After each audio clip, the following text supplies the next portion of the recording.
Ô, Angélica, eu ainda não ouvi, mas meu pai ouviu e amou. Ai, que legal. Eu adoro os pais dela, Luiz. Eles são maravilhosos.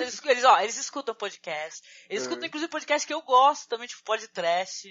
Sabe? Eu adoro, cara, os pais dela. São muito maravilhosos. Muito bom. Nossa, que inveja. Quando eu comecei a trabalhar com internet e explicar pros meus pais como funcionava. Foi horrível. Não, pra família, Luiz, até hoje é assim. Eu falo que eu faço alguma coisa com a internet, que não adianta nem tu tentar explicar nem pelo começo que tu tem blog. Não adianta, entendeu? O conceito de blog é muito confuso também, então Sim. Eu deixei pra lá. Uma hora você tá vendo alguém sendo atacado, você fala, pô, caramba, o pessoal que tava assistindo lá realmente foi atacado. Não, é no filme que eles estão vendo. Ele quis ir pelo Brasil pegando experiências de escolas diferentes. Muita gente fala, da escola podia ser assim, podia ser assado. Aí qual foi a ideia dele? Vamos ver o que o pessoal tá fazendo e registrar isso no documentário. E por consequência, as mulheres começaram a ingressar de novo no mercado de trabalho e não saíram mais. Então a mulher começou a se ter voz ativa de novo na sociedade inglesa a partir dessa greve. Eu acho isso muito encantador, né, num filme. Ele consiga ter essas duas coisas. Ele diverte, mantém o interesse da gente pelo lado aventuresco e também essa discussão do lado humano, né, e social. Isso é uma coisa que é maravilhosa. Além de cinematograficamente ser um desbunde, né. Você está escutando o MasmorraCast.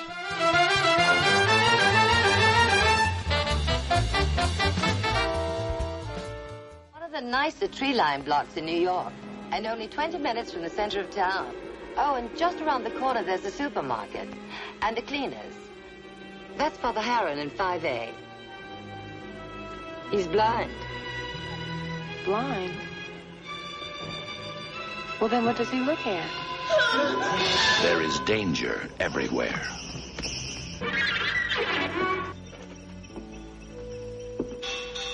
There is evil. Evil everywhere. Turn around, Allison. Look behind you. There is horror. There is darkness. I think Allison may die. But watching, waiting, warding off evil, there is hope. The Sentinel. Before Halloran, there was Father David Spinetti. Before him, Mary Thorin becomes Sister Mary Angelica. Father Matthew Halloran dies the same day that Allison Parker disappears and becomes Sister Teresa. Olá, ouvinte! Estamos de volta com o nosso mês do horror. Continuando a nossa maratona de podcasts aqui no Masmorra. E dessa vez nós vamos falar aqui de um filme interessante, um filme clássico, um filme meio maldito. Ele tem a pecha de maldito. Que é, olha só que interessante o nome, A Sentinela dos Malditos. É muito maldito numa frase só logo no começo, né? Maldito! E para isso eu trouxe aqui duas pessoas maravilhosas para poder conversar. A minha querida colaboradora, Liv Andrade, que é aqui do Masmorra, do Sacenax. Tudo bem, Liv? Olá, Angélica. Oi, Luiz. Oi, ouvintes do Masmorra. Tudo bem? Olá, tudo ótimo. Bem? Mês do horror, tamo junto. E também pela primeira vez aqui eu tô super emocionada, cara, tô super feliz. Eu tô conversando com o Luiz, cara, que é lá do República do Medo. Tudo bem, Luiz? Oi, tudo bem, gente? É um prazer estar aqui. Olá, ouvintes do Masmorra. É um prazer enorme estar aqui. Eu quero vir mais vezes. Eu quero que vocês vão lá também na República. A gente tá muito ansioso. Chama mesmo que a gente vai. Ei, chama mesmo, Luiz. Legal. Luiz, uma coisa. Eu apresento o República do Medo aqui pros ouvintes do Masmorra. Pode ter gente que não conhece, né? Então eu quero muito que o pessoal vá lá te visitar. A República do Medo, a gente existe há 2 anos. A gente faz um podcast desde filme clássico de terror até casos reais, passando por música e livro. A gente pega todos os gêneros, inclusive tem uma coisa que o pessoal tá gostando bastante, que o terror, ele tá em aspectos também em outros filmes. A gente fez, por exemplo, com Cisne Negro, mostrando os aspectos de terror em Cisne Negro, e a gente provou que O Exterminador do Futuro é um filme de monstro. Então, acho que é legal se você gosta de terror, se você... A gente tenta sempre deixar um bom humor também, é só pra lá no republicadomedo.com.br. Ah, genial, cara. Gostei de pegar... Vocês pegam aspectos, né, sinistros de obras que o pessoal não coloca dentro do gênero, né? Muito bom. Concordo muito contigo que Cisne Negro tem muito de terror, muito, né? Tanto quanto a animação, né? É só lá do Satoshi Kon, né? Na qual o Cisne Negro é inspirado, né? Perfect Blue, né? Pô, Perfect genial. Blue, exatamente. Obrigada por aceitar o nosso convite aqui, viu, querido? Valeu. Que isso, prazer é meu. E é isso, ouvinte. Então hoje falaremos, como eu falei, de A Sentinela dos Malditos. Um filme interessante, meio esquecido, né? Esse podcast vai ser meio cinepoeira, acho, né? Que é aquele VHS esquisito, né? Que tá lá pegando poeira na locadora.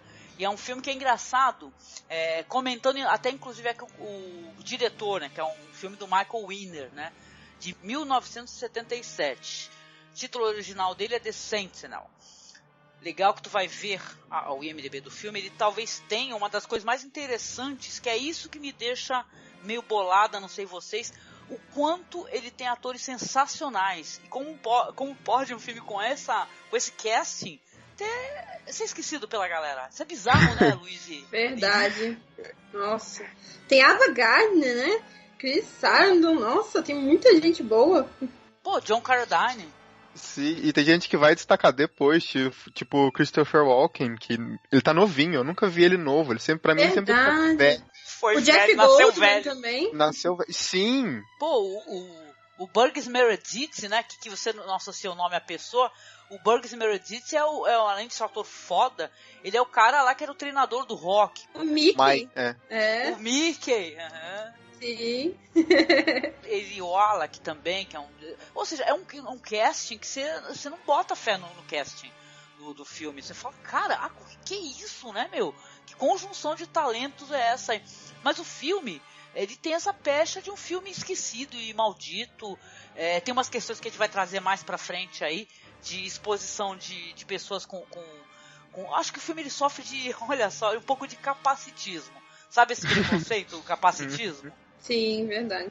Né? Ele falhou aí num sentido ou no outro, mas ele, dentro de um contexto geral, eu acredito que ele seja um bom filme e ele merece ser analisado pela gente aqui, tá?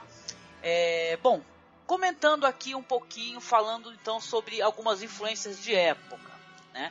O filme, como eu falei, é dos anos 70, e ele tem algumas coisas curiosas, porque ele saiu meio na rabeira desses filmes aí, por exemplo, que são muito mais cultuados, né? Que são produções dos anos 60, 70 muito cultuadas.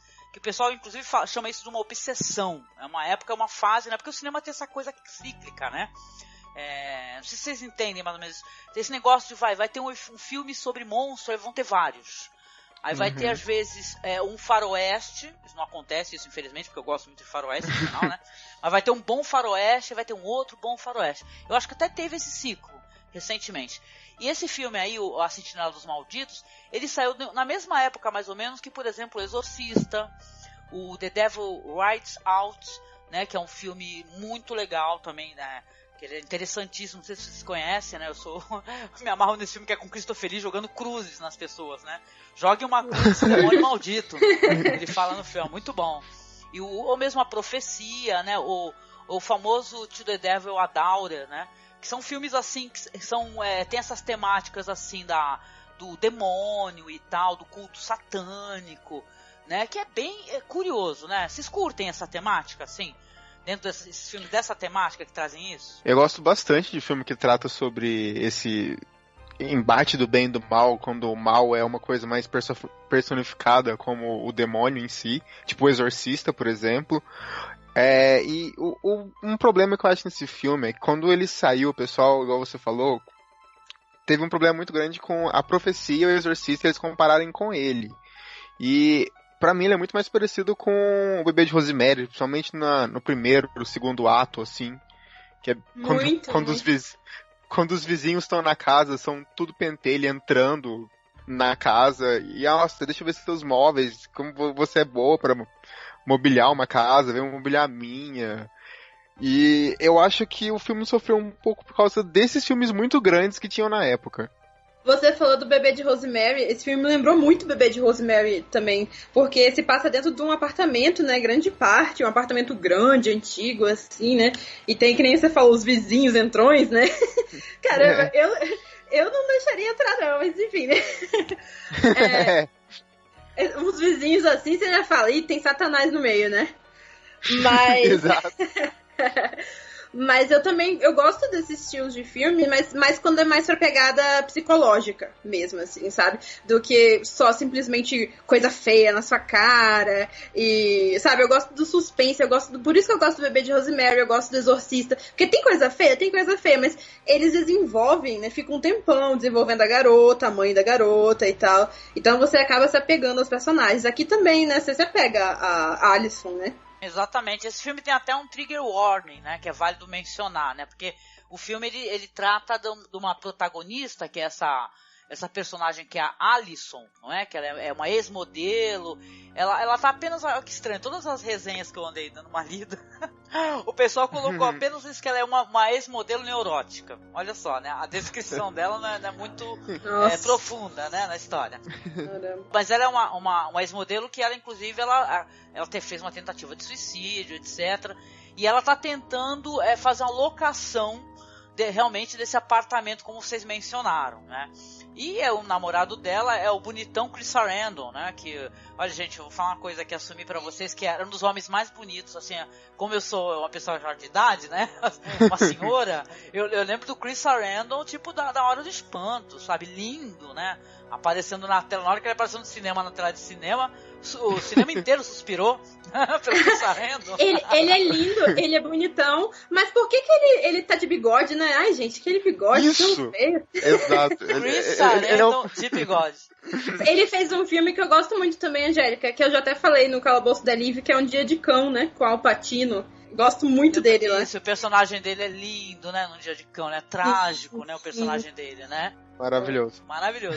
Mas, cara, esse é um filme interessante, porque ele tem uma coisa que eu gosto no cinema, que é as narrativas escalafobéticas, sabe? Que você vai ter uma mulher que ela tá querendo alugar um apartamento, vai acabar alugando esse apartamento, todos os personagens que aparecem são personagens estranhos, bizarros, sabe? Tem um quê de bizarrice, tem um quê... Como é que eu posso explicar? O filme, ele quer ser...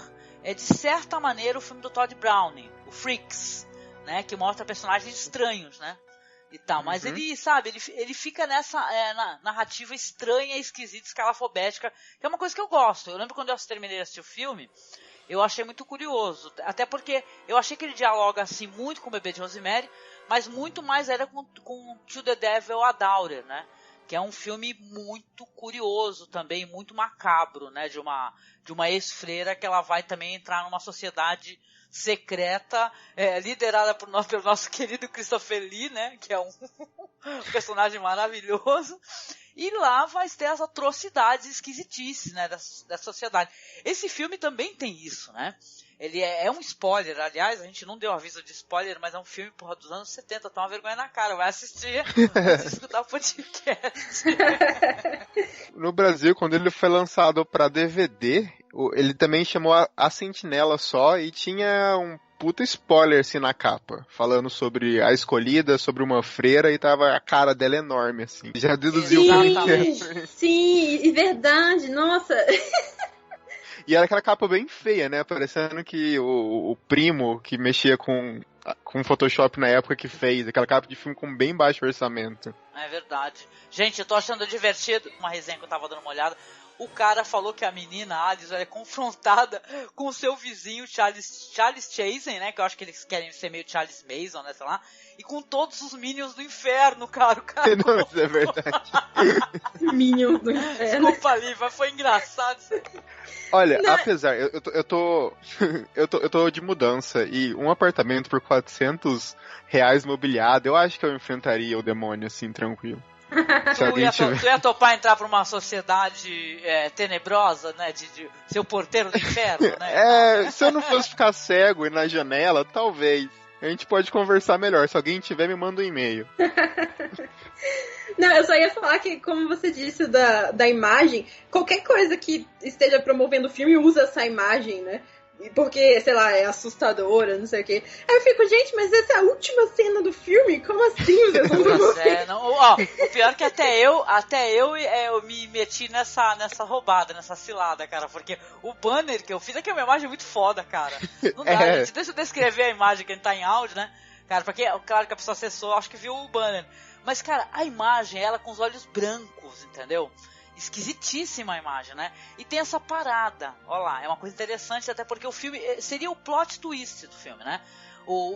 Ela tem um personagem, tem um outro morador no prédio, ela acha que tem vários, isso é outro spoiler.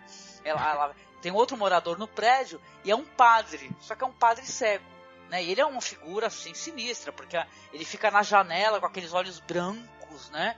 E tal, e aquilo é tenebroso, né, e tal. E no final, quando você vê a imagem dela, você já fala, caraca, malandro, né? Isso é spoiler foda, né? Os caras entregaram spoiler do caraco, né? Realmente. E hoje em dia tá todo mundo com medo de freira, né? Desde aquela feira maligna lá do Invocação do Mal 2. Olha, o filme poderia lançar de novo.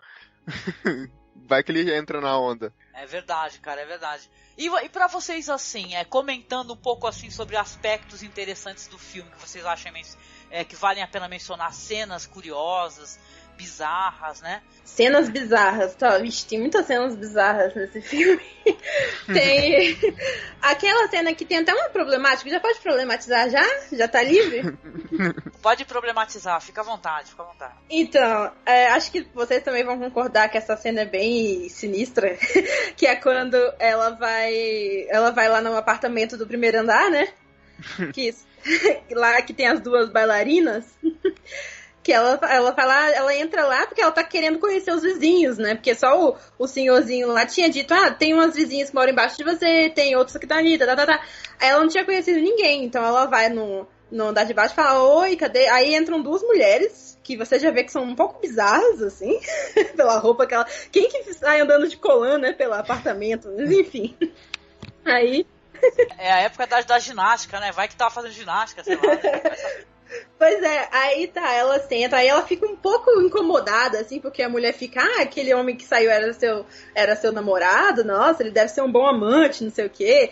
Peraí que eu vou pegar um café. Aí ela sai e a outra mulher começa a se masturbar loucamente na frente dela, assim.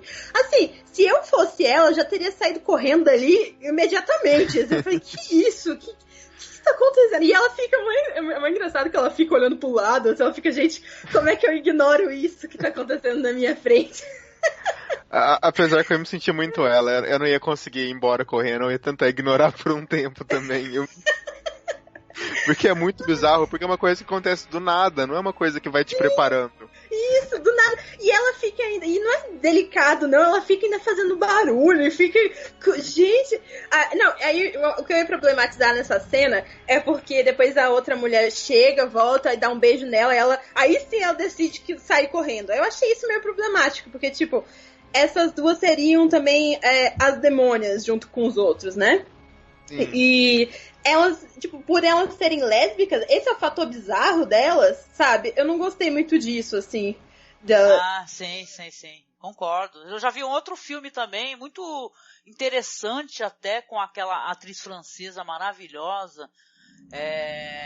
Ai, caramba, eu não vou lembrar dela. Mas eu lembro que eu fiz uma crítica no nosso podcast de Halloween, né? Do cinema francês, né? De horror, que a gente falou desse novo cinema de terror, né? Cinema extremo, quase. E eu lembro que tem uma temática lá que foi abordada que eu falei, eu não gostei do final por causa disso. Colocarem assim a questão homossexual como desviante. Eu achei isso preconceituoso. Eu falei, nossa, mas por quê? Quer dizer que é porque ela é lésbica? É uma questão desviante, assim, da personalidade dela, né? Depois eu falo mais pra você, porque eu não sei se tu assistiu, eu tenho medo de te dar spoiler também. Mas é interessante que você colocou. O que eu achei, assim, no filme, o filme tem uma coisa... Como é que eu posso explicar? Que me incomodou, assim, claro, tem esse negócio dos pseudo-freaks, né? Que é colocado no final do filme, que eu achei estranho, que me trouxe incômodo, né? E não da maneira correta, vamos colocar assim. Que é pra você sentir medo enquanto uma obra de terror, né? E sim é porque eu achei meio preconceituoso a exposição das pessoas, né? Foi meio mesmo. Pejorativa, pra falar o mínimo. Eu lembro que também o filme me deixou meio bolado, que ele é aquelas narrativas onde a mulher, a personagem principal, no caso ela, a Alison, ela sofre o que a gente chama de gaslighting, né? Vocês já ouviram falar dessas expressões, gaslighting?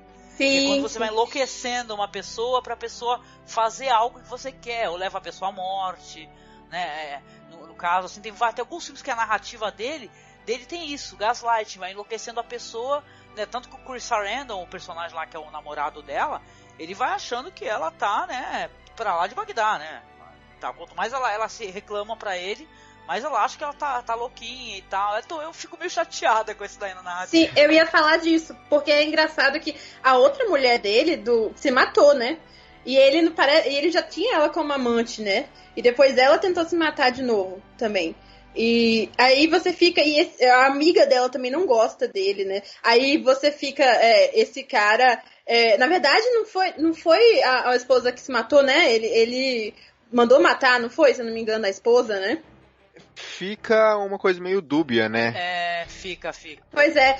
Mas aí você já vê que esse cara não é flor que se cheire, né? O que eu acho estranho, que ele no final meio que... ele vai vir o herói, vai lá, não, eu vou te ajudar. E ela fala, eu te amo, não sei o que, sei lá, sabe? Isso ficou meio jogado assim, porque ele claramente não é uma boa pessoa, né? Mas ele tem seus momentos heróicos, assim, isso me perturbou um pouco também. Mas eu acho que o final do personagem mostra, assim, que ele era um bosta, né? Porque no fim das contas ele acabou virando um demônio. Desculpa spoiler, gente, mas eu acho que... Spoiler, né? Eu lembro das histórias do Clive Barker, né? Porque eu gosto muito desse autor, eu gosto muito das adaptações, né? E nas histórias dele tem uma coisa diferente das histórias do King, tá?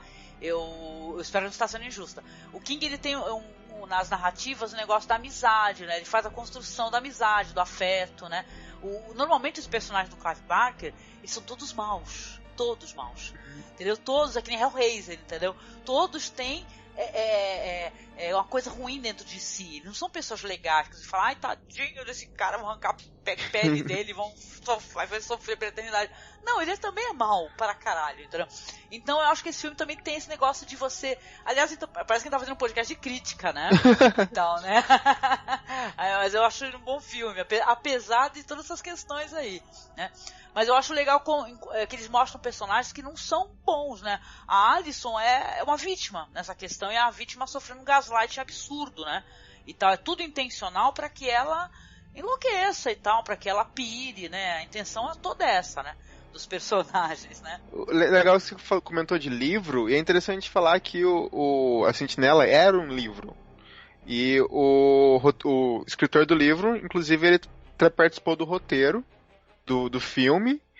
Mas uma coisa bem interessante que a gente tá falando de crítica, que o diretor, eu acho que ele trabalha muito bem essa coisa do filme, que desde o começo ele não te dá uma tensão, ele não te prepara para uma cena de terror, de suspense. Ele sempre te joga algum elemento estranho na cara, não como se fosse um jump scare, mas uma coisa bizarra, igual a Liv comentou sobre a cena da masturbação. Mas antes disso também tem a cena que mostra o primeiro tentativa de suicídio dela, que é ela chegando em casa e encontrando o pai com mais duas mulheres na cama, comendo um bolo. É uma cena completamente estranha também. Nossa, demais. Surreal. E ele vai fazendo isso no decorrer do filme. Também na cena quando ela ouve passos, ela é uma pessoa muito corajosa, decide lá em cima olhar pra ver o que tem. Que ela também encontra o pai dela e ela luta com ele. Ela esfaqueia ele de uma forma que me lembra Suspiria. Sabe, aquele sangue bem vermelho. Uhum. A fotografia, né, lembra, né? Algumas coisas que Suspiria traz, né? Com certeza, né? E é engraçado que ela não simplesmente se defendeu ali, né? Ela cortou o nariz dele, enfiou a faca no olho dele, ela mandou ver ali toda a raiva que ela tinha. Ela descontou aquela raiva de que ela guardou a vida inteira do pai ali. Eu acho que ao mesmo tempo assim que a gente colocou esses problemas que o filme tem, né, na narrativa, que expressam um tanto de preconceito e tal, né, uma falta de... Apesar que vamos colocar aqui uma coisa que é importante, nem todo cinema tem obrigação de ser desconstruído.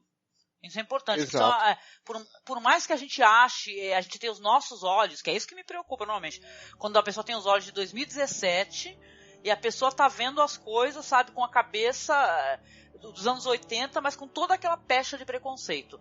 O filme, é claro, ele traz questões problemáticas, como vários filmes de terror, nossa, né? A gente que gosta do gênero, a gente sabe quão problemáticas são algumas questões em alguns filmes, desde a representatividade das mulheres e tal, é muito complicado. Mas o filme, ele pra mim, isso que é engraçado, eu assisti o filme esse ano, pela primeira vez. E ele me pareceu convincente, sabe, de certa maneira. Ele quer tratar uma narrativa com uma questão estética interessante. Você vê que tem alguns planos legais, né? Tem um plano que eles estão todos numa sala, meio azulado, assim. Aquilo é muito sinistro. E você falou do Dario Argento, né? Eu lembrei até essas questões de cores, né? Dario Argento, Mário Bava, né, e tal. Então é um filme que ele quer perverter, né? Ele quer, não sei se é perverter ou subverter, né? Até essas questões de moral, ele quer ser amoral, é isso. O filme ele quer ser além de questões de moralidade, né? Cristã, já que ele traz, inclusive, essa questão da seita católica, que é qualquer negócio, que isso daí, se um religioso assistir, vai ficar bem puto da vida, né, com o filme, né? Porque lá ele mostra um pouco do mal necessário, entre aspas, né? Que a igreja, ela sabe que uma pessoa tem que ser toda ferrada para ela conseguir virar guardiã, que no caso a sentinela do portal. E então mostra que não tem um lado bom no fim da história, porque quem vai se ferrar vai ser a Alison de qualquer forma. Não, tanto quanto a personagem lá do bebê de Rosemary, né? Ela vai ser a vítima naquela questão também, tá sendo preparada para aquilo, né? Sim. E tal, como um gado para o abate, né, coitada, né? Mas é um filme muito curioso, viu? Eu acho A Sentinela dos Malditos um filme... Tem alguns filmes dos anos 70, dos anos 80, que eu acho eles interessantíssimos. A Sentinela dos Malditos com certeza é um. Só para mencionar uma menção super honrosa, que tem um filme chamado Intermediário do Diabo. Não sei se vocês assistiram, esse é o título nacional dele, né? Intermediário do Diabo. Em inglês, deixa eu ver aqui qual foi o título que eles falaram. The Changeling, né? Que é sobre uma casa assombrada. Esse daí, o diretor é o Peter Medak, sabe? E o personagem principal do filme é o George C. Scott, pô. Não sei se vocês assistiram aquele filme que é uma continuação do Exorcista, né? Que o George C. Scott, ele é o detetive nesse filme aí, que é a continuação do Exorcista, né? Que tem o negócio do assassino e tal. O Exorcista 2 mesmo? Isso, exatamente. Ele é bem triste. Ele é um filme que ele na revisão, Luiz, ele é um filme que ele melhora muito. Na revisão, quando você tira algumas questões e você pega uma versão, porque agora tem uma versão alterada, né? É a tal da versão do diretor, né? Então você tem um filme agora melhor, né? E tal, com atuações interessantes, o filme tem um susto legal. Então eu acho que alguns filmes, tanto o Exorcista 2 como o Intermediário do Diabo, são filmes legais. E são filmes normalmente relegados ao esquecimento, né? Pra quem trata de terror por algum motivo, né? Porque tanto quanto eu gosto do novo no terror, né? Do Mike Flanagan, qualquer cara desse jovem que tá fazendo terror hoje em dia, eu gosto da galera das antigas, que às vezes são grandes diretores, até clássicos, pô. Diretores fodas, né? A questão que você falou dos anos 70, tem muita coisa boa. Eraserhead dos anos 70, A Vingança de Jennifer, que é I Spit on Your Grave, que é aquela primeira versão. Apesar de ser pesada, eu acho que ela também tem uns problemas. Muito boa. Melhor do que a outra versão, né? Sim, vamos combinar, né? Bem melhor. Eu sou o tipo que eu gosto mais da primeiraça, sabe? Sim, eu prefiro ela também. Tem o próprio Halloween, que vem um ano depois do Sentinela. Então é um ano muito bom pro terror. Que o terror ele tava em alta desde o Exorcista, Tubarão. O problema maior do Sentinela não é nem, digamos, as coisas do filme, mas o marketing que ele foi vendido. Se você assistiu o trailer da época, você fala, meu Deus, o que tá acontecendo? Eu não vou assistir isso. Verdade, faz sentido. Sim. Então, muita coisa foi disso, porque o filme realmente é bom. Tem um detalhe bem interessante que... Se você vai percebendo, o tanto que a Alison vai ficando... A maquiagem nela, ela vai ficando mais clara, ela vai ficando... Como mais se ela estivesse olheira, realmente né? doente. Sim, realmente doente. Estilo Bebê de Rosemary também, né? Sim. Ela vai ficando cada vez com a aparência menos saudável, né? É exatamente isso. Uma coisa interessante que faz sentido com isso que a Angélica falou do Gaslighting é que no começo do filme, a Alison, ela quer morar sozinha, né? Ela não quer ficar dependendo do marido dela, né? Que ele tá querendo casar com ela. Ela fala, não, eu quero ter um lugar só pra mim, eu quero ficar aqui e tal. E eu acho interessante que isso dela ficar meio... Ela não tá ficando doida, mas enfim, aos olhos dele, ele meio que parece que tá, né, querendo que ela fique assim, independente dele, né? Pra ela ficar na casa dele, né? Pra ela ficar junto com ele, porque ele é desses, né? Ele é meio manipulador, assim.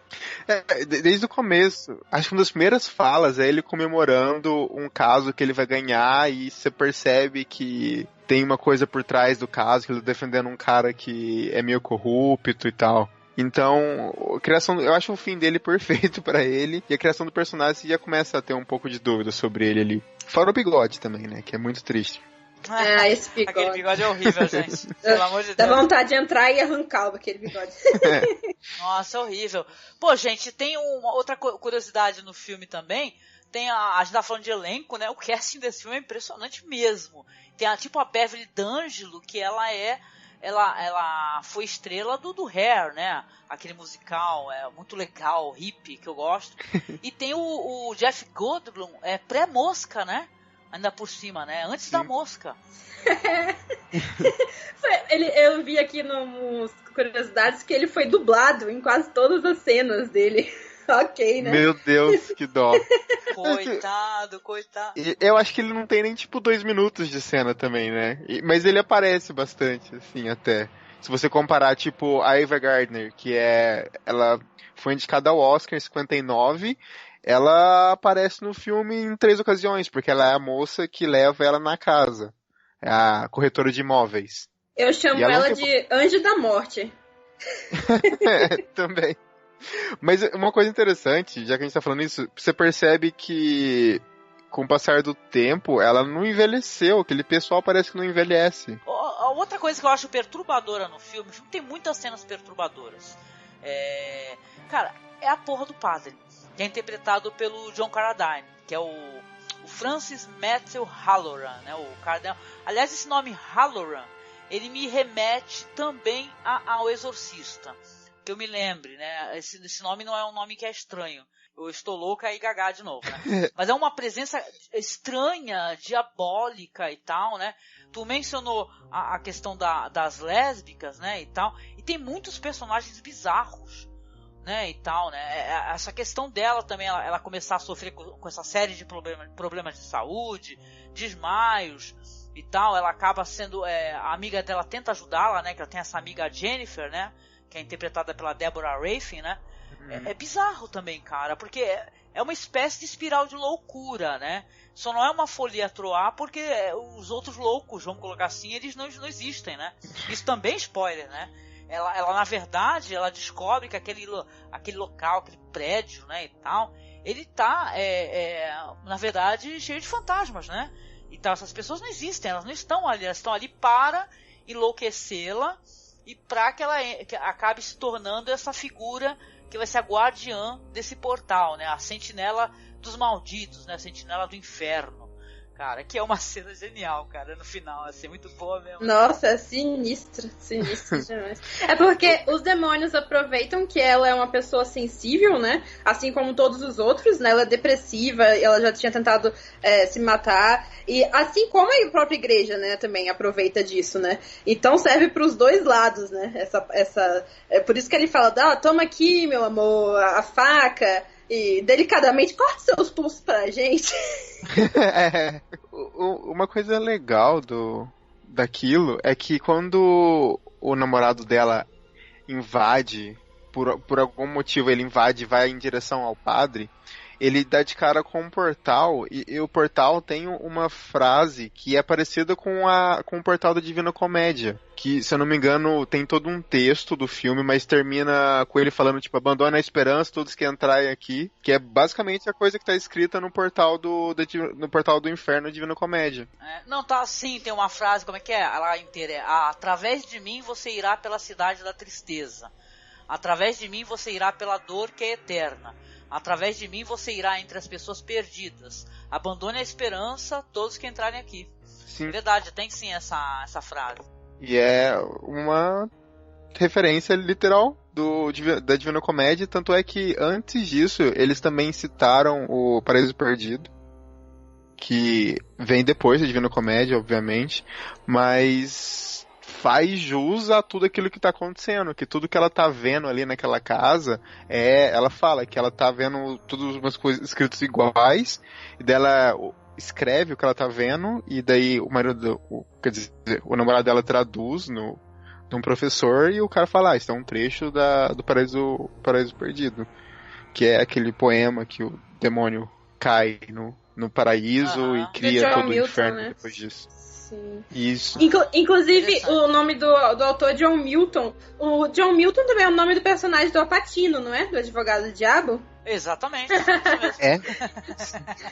É. Aliás, que filme, hein, gente? Eu gosto desse daí, por sinal. Uma curiosidade ou não, porque me parece até óbvio, até a gente já mencionou isso, o diretor, o Michael Winner, né, ele enfrentou, no mínimo, né, problemas com a questão de reações negativas do público, né?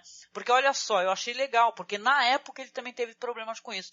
Porque ele representar os demônios, né, aqueles seres e tal, como pessoas com deformações físicas reais, é uma coisa que vale a pena a gente discutir aqui, cara. Vocês assistiram Freaks do Todd Browning?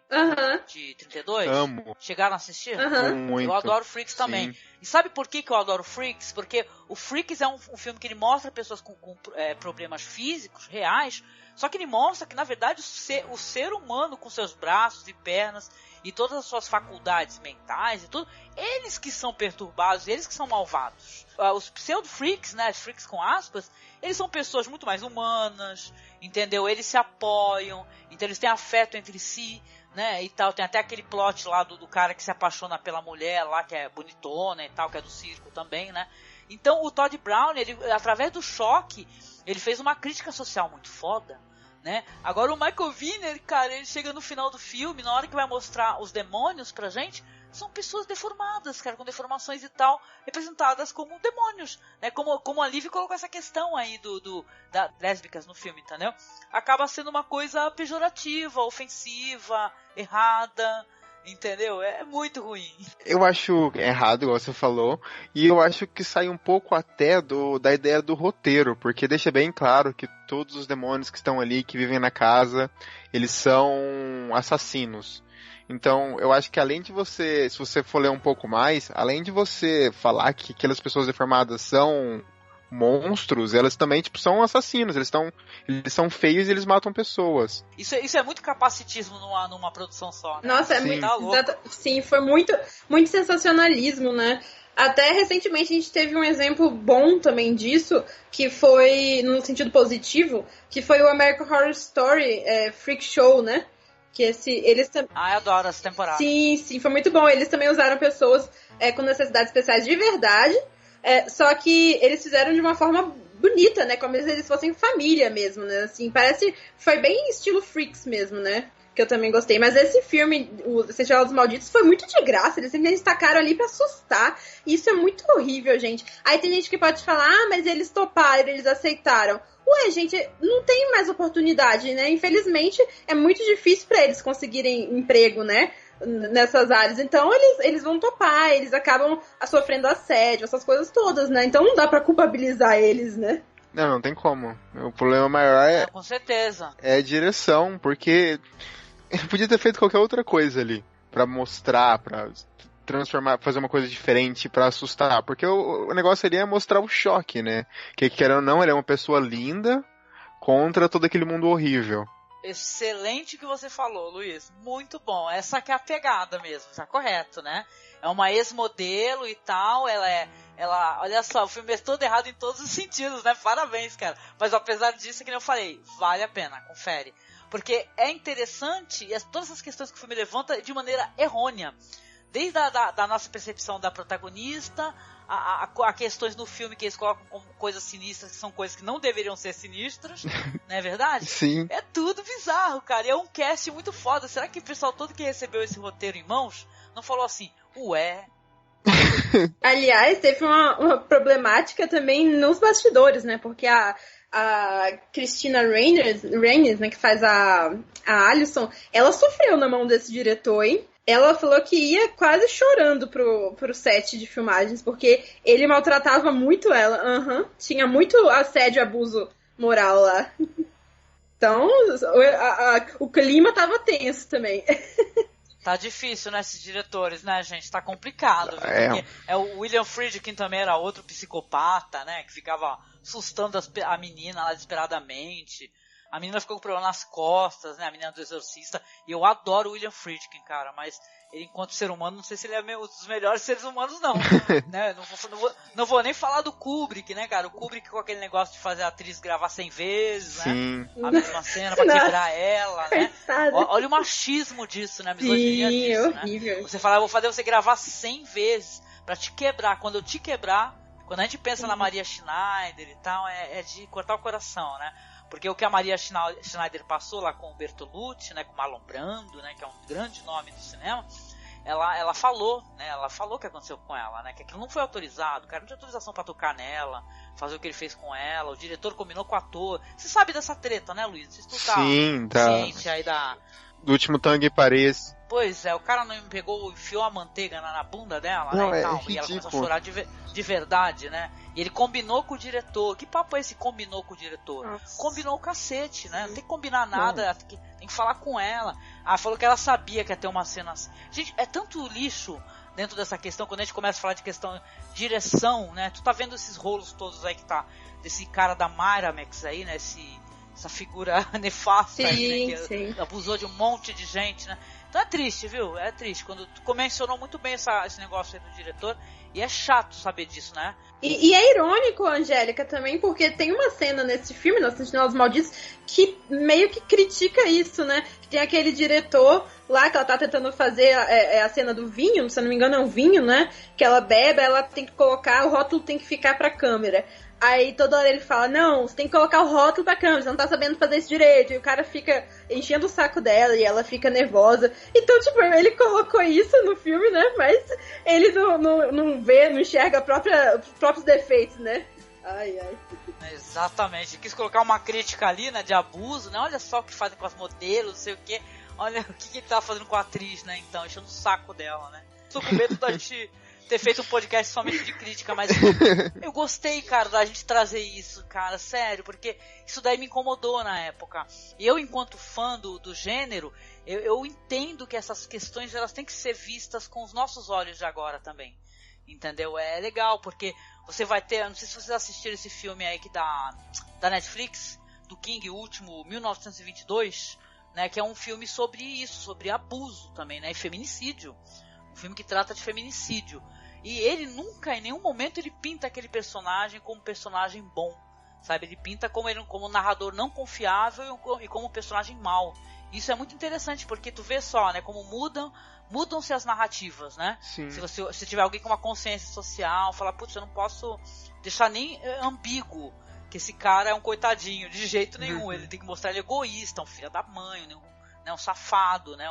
Um abusivo, né? Não faz sentido você mostrar um personagem, por exemplo, machista e não usar isso como crítica, né? Você tá participando daquilo. Olha, eu adorei o Luiz. O Luiz é super desconstruidão, né? Aí, né? Tem muita coisa ainda aqui. Mas muito bom tu ter colocado isso, viu, Luiz? Parabéns. Falei isso antes, inclusive. Só porque você gosta de negócio não quer dizer que você não possa criticar, né, gente? A gente gosta, a gente releva na nossa cabeça, mas a gente tem que criticar, sim. A gente tem que falar. Porque tem muita gente que fala, mas é coisa da época. Sim, ok, é coisa da época. Mas a gente tá em outra época agora, né? A gente não pode aceitar isso como normal, como de boa. Exatamente, imagina, né? Isso aí faz parte do exercício cinéfilo também, né? Você entender questões do filme. Tanto quanto você pegar um filme e fazer uma leitura e tal, é importante, né? Pegar nas entrelinhas, conversar sobre ele, como você entender que uma obra tem muitos problemas, cara. Apesar de interessante, apesar da temática interessante. E detalhe, não é só ela que tem problemas, To the Devil a Daughter tem, entendeu?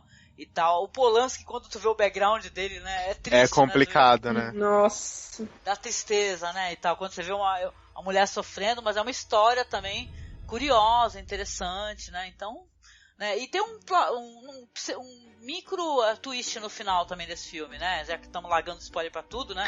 Que aí depois vai ter uma parada que parece que o prédio vai ser demolido, né? Esse complexo de apartamentos aí. Aí a corretora, né? A corretora fala que, tipo assim, que só vive uma freira, né? Uma freira velha e cega, cara, e é ela. E é ela. Essa imagem excepcional. O legal desse filme é que eu tava até pesquisando isso, a Blumhouse, ela tava querendo fazer um remake dele. E eu acho que é um remake necessário, porque ele tem um argumento muito bom, ele tem uns plots bem legais, que dá pra gente trabalhar e fazer um puta filme que seria o remake melhor que o original.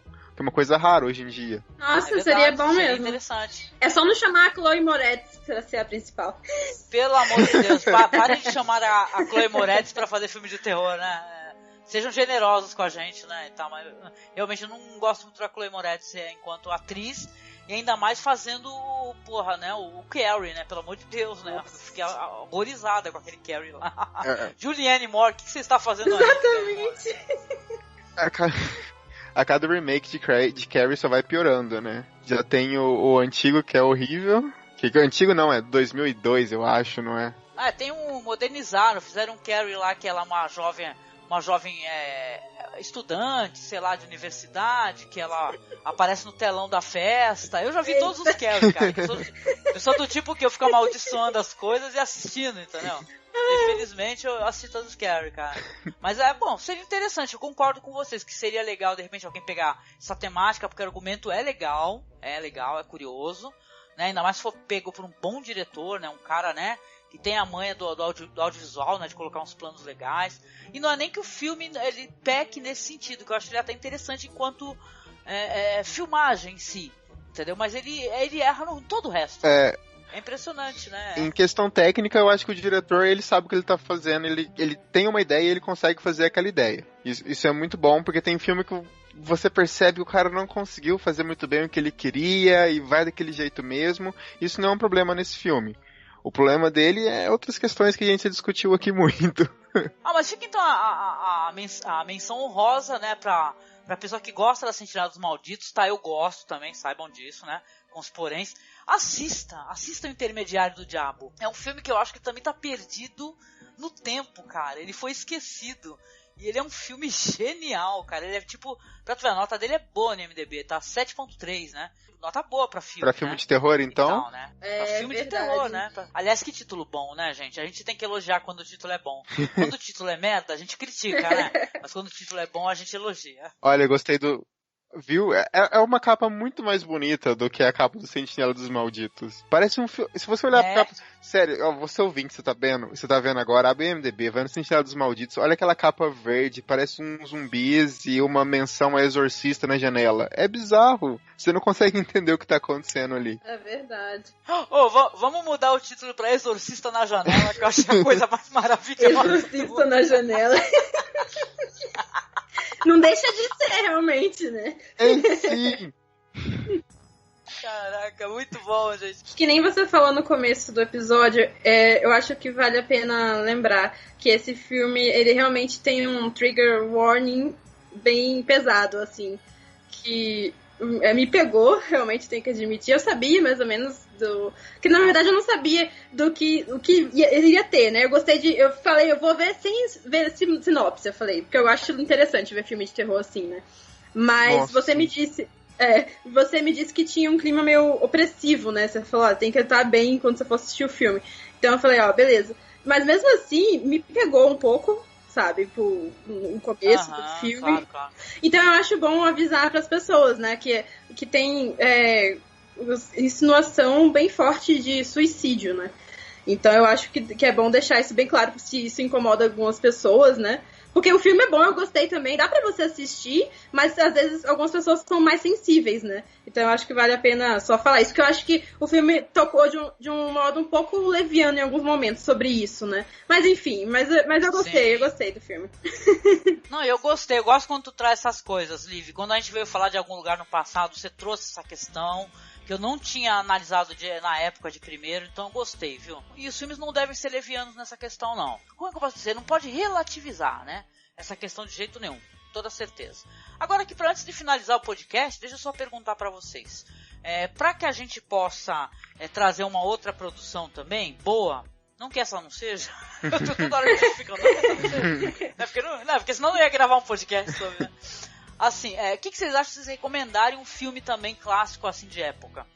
Para as pessoas, assim, pra fechar bonito. Eu gosto bastante do They Live, que eles vivem. Eu acho que ele tem uma crítica legal. E ele também tem um problema, vamos dizer assim, de... Não técnico, mas um problema de roteiro, que eu acho que ele é muito curto porque ele quer mostrar, ele poderia ter sido muito mais desenvolvido.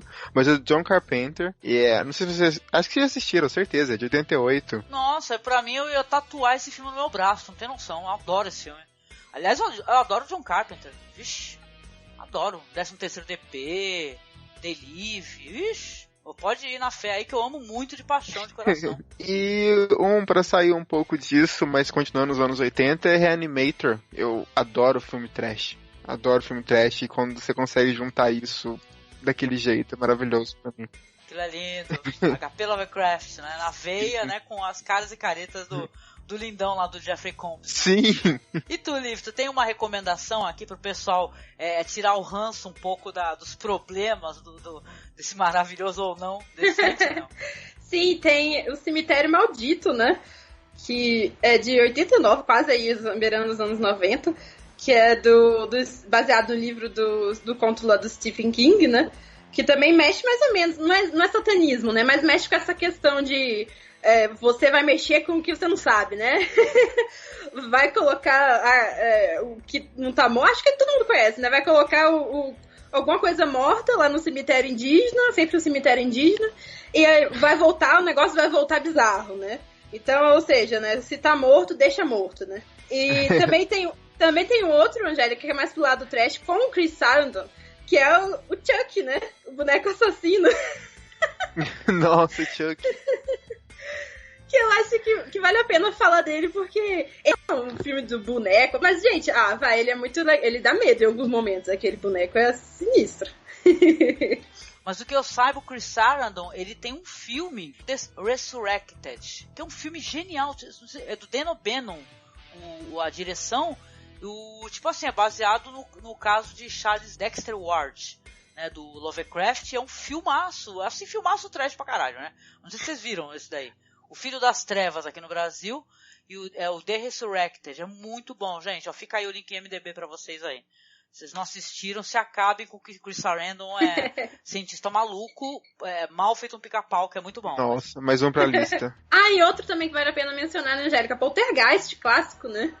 Claro. Dá pra terminar passando raiva em todo mundo? Eu lembrei também, tipo, a gente tá falando dos anos 70, tem Liz e o Diabo, que é de 73, que é do Mário Bava, que é como se fosse um exorcista, só que espanhol. E ele tem todos os problemas possíveis, e se você tá afim de passar raiva, fica aí a recomendação. Ai, cara, eu vou te falar um bagulho, saca só, o Lisa e o Diabo é um dos meus filmes favoritos. É sério? Saca? E esse filme tem uma parada bizarra, não sei se eu posso te ajudar nesse sentido.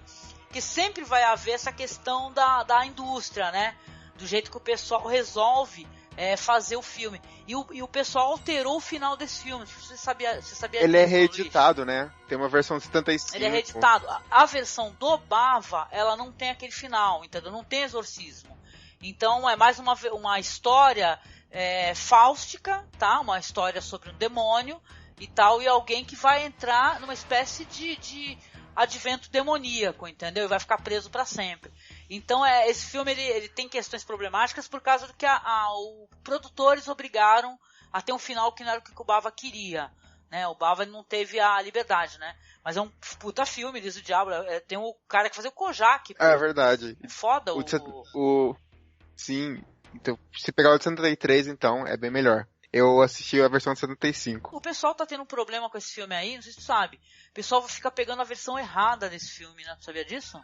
Né? Pega a versão editada do estúdio e tal, e não pega a versão do Bava, meu. Isso aí dá muita tristeza no coração, cara. Esfaqueando o diretor, o cara morto já, e o cara tá esfaqueando o coração dele. Até hoje, coitado, não descansa. É foda, gente. Muito bom, muito boa recomendação. Fica a dica pra tu, viu, Liv? Esse daí é um dos filmes mais sensacionais que eu já vi. E tem que assistir a versão do diretor, né? Não a versão de estúdio. Que é Elisa e o Diabo. Legal. É isso, né, gente? Acho que a gente desenvolveu bem aqui, de certa maneira. Ficou interessante. Eu quero agradecer mais uma vez a você, viu, Luiz? Por você aceitar o nosso convite. Você vir lá da sua República do Medo, trazer um medo, horror e desespero pra gente também. Também foi maravilhoso. Quero vocês lá, passando essa vibe muito boa que vocês passaram aqui. Ai, obrigada, Luiz. E tu quer deixar um endereço aqui em áudio para as pessoas poderem te visitar? É republicadomedo.com.br mesmo. Lá a gente tem crítica, tem notícia, tem especial. Você vai achar muita coisa, realmente um portal de terror que a gente criou. E a gente tem o podcast há 2 anos. Nosso portal, ele tem pouco tempo, ele é um neném ainda, mas já tem bastante coisa. Olha, tem mesmo, porque eu tava dando uma olhada no feed de vocês. Nossa, tem muito material. Parabéns pra vocês, viu? Vocês são muito foda. Parabéns, eu quero mandar um abraço pra todo mundo da tua equipe, né? Quando eu fiz o convite, eu estendi o convite até pra todos, né? Mas veio o Luiz aqui, ainda bem, pra participar com a gente. Meu convite se estende à sua equipe também. Quando alguém quiser conversar sobre gênero e tal, terror, ou fazer uma análise, até como eu adorei que vocês fizessem esse negócio de fazer uma análise pegando aspectos assustadores de obras, né? Que não são consideradas terror, né? Sim. Então, poxa, obrigada, viu, Luiz? Valeu mesmo, querido. Que isso, obrigado a vocês, gente. Espero que tenha ficado legal. Com certeza, imagina, maravilhoso, genial. E agradecer também a minha colaboradora, a Lívia Andrade. Lívia, obrigada, meu amor. Desculpe pelo filme meio cabuloso que eu acabei sugerindo pra você. Imagina, gostei. Vou reparar mais nessas coisas futuramente, se tem questões de trigger warning, viu? Porque isso aí é complicado, viu? Então tem muita razão. Não, mas eu gostei. Foi um filme bem interessante, que já agregou bastante coisa. E eu acho que vale muito a pena essa conversa toda que a gente teve aqui, porque... falando sobre as problemáticas, sem deixar de gostar do filme, né? Isso é muito bom. Obrigada por ter me chamado. Dá uma lida lá também, que eu tô fazendo no Calabouço da Liv, o especial Mês de Horror também. E o último que eu adicionei lá foi sobre as mulheres no terror, no horror. Então, como a gente falou hoje, Sentinela do Malditos tem uma protagonista feminina e tem alguns problemas, claro. Então lá eu também coloquei várias protagonistas femininas de filmes de terror que são badasses, que são boas, foram bem escritas, né? Então vale a pena dar uma conferida lá, se vocês quiserem. Legal, gente. E é isso, ouvinte. Olha, muito, muito obrigada aqui pela sua audiência. A gente chega no finalzinho do podcast aqui dando aqueles recados de sempre, né? Se quiser acessar a nossa página lá no Facebook, é só você acessar facebook.com/cinemasmorra, tá? Curta a nossa página, siga, porque lá a gente continua divulgando material de gênero, filmes alternativos. A gente sempre traz produções interessantes que elas merecem ser, né, vistas ou revistas, ou pelo menos, né, reconhecidas de alguma maneira que elas existem, né? E acesse também lá o nosso perfil no Twitter. Nosso Twitter é @masmorra_cast e o nosso e-mail é contato.cinemasmorra@gmail.com. Não deixe de apadrinhar a gente, nós estamos aqui aguardando o seu apoio no Padrim, seja nosso padrinho, seja nossa madrinha. E a gente termina o podcast deixando um beijo grande pra vocês e continuando com o nosso mês do horror, que tá com a porra, né, gente? Exatamente. É isso, então um grande beijo e até o próximo podcast. Até mais!